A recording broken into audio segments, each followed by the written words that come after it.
We're talking about the great turning in awakening, because awakening is not born from effort, nor does it arise from striving or willpower.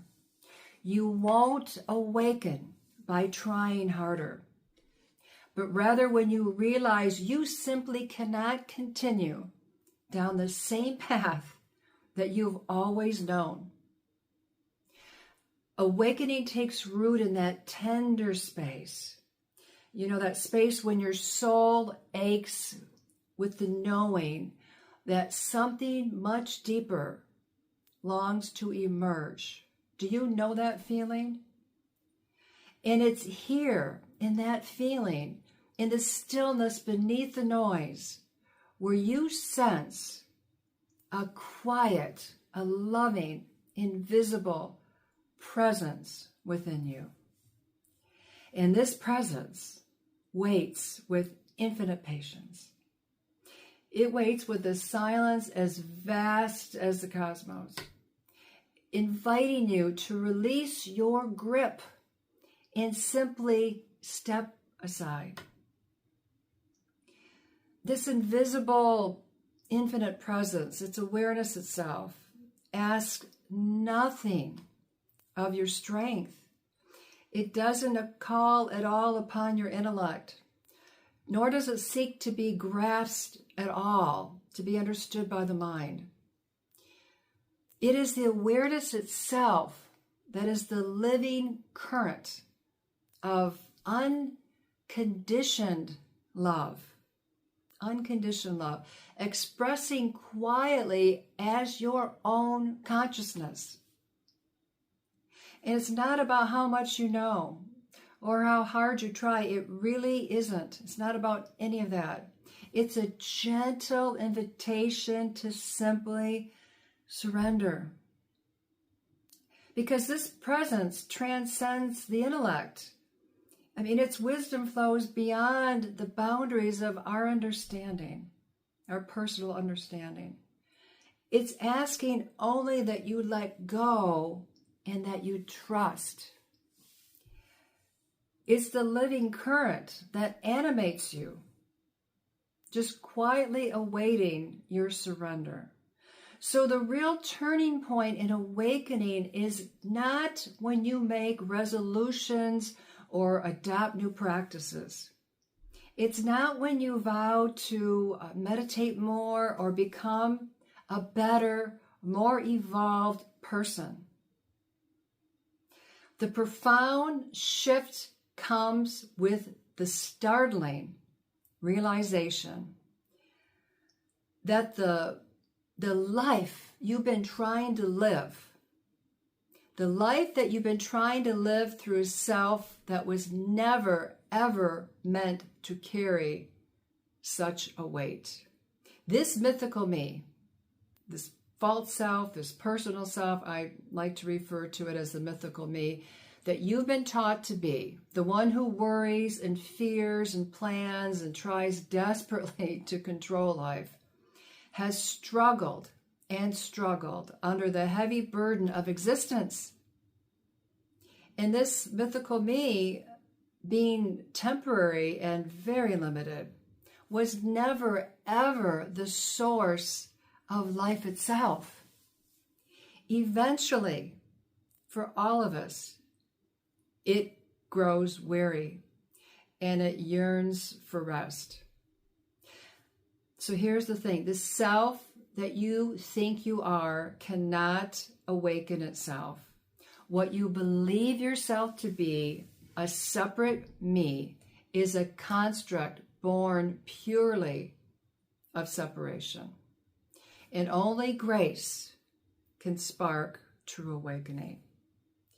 Grace opens the window to your true nature, revealing often it's an unforgettable glimpse. Yeah. And once this vision is granted, true nature begins the gentle unwinding and unraveling of the stories and the beliefs that you have gathered through the years and years of living. And you cannot make grace happen. People ask, how can I wake up? What can I do to accelerate the awakening? You cannot force grace into being with sheer willpower. The greatest invitation you have is not to strive, but to surrender.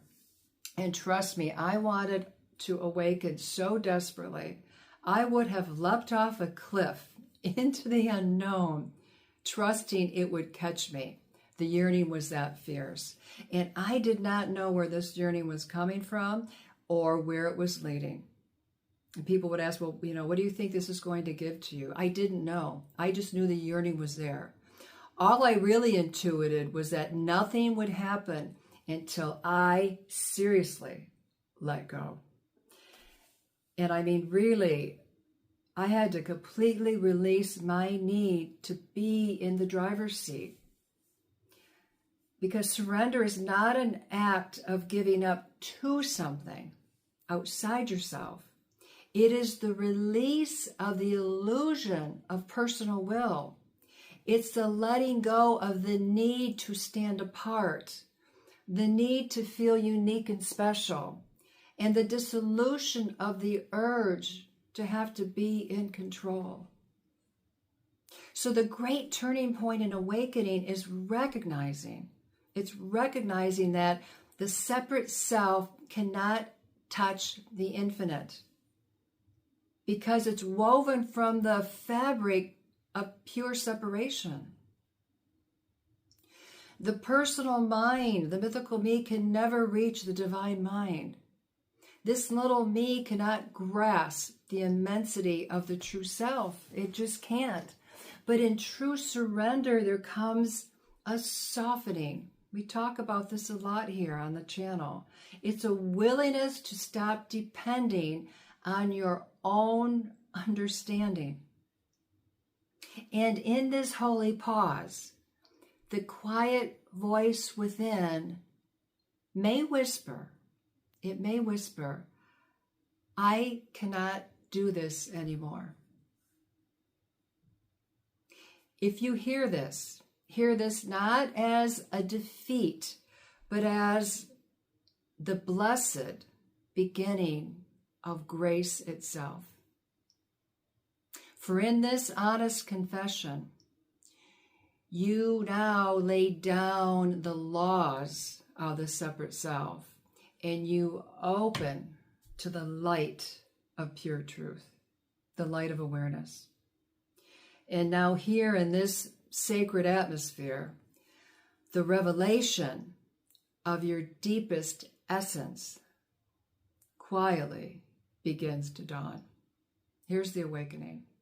And then you will clearly see that the separate self strives to orchestrate outcomes. It will continue to do that. But you will see true nature allows life to unfold with just grace. You'll see that the separate personal self reacts from old patterns and stories and conditioning. But now true nature rests in presence. Even as conditions continue to change and churn.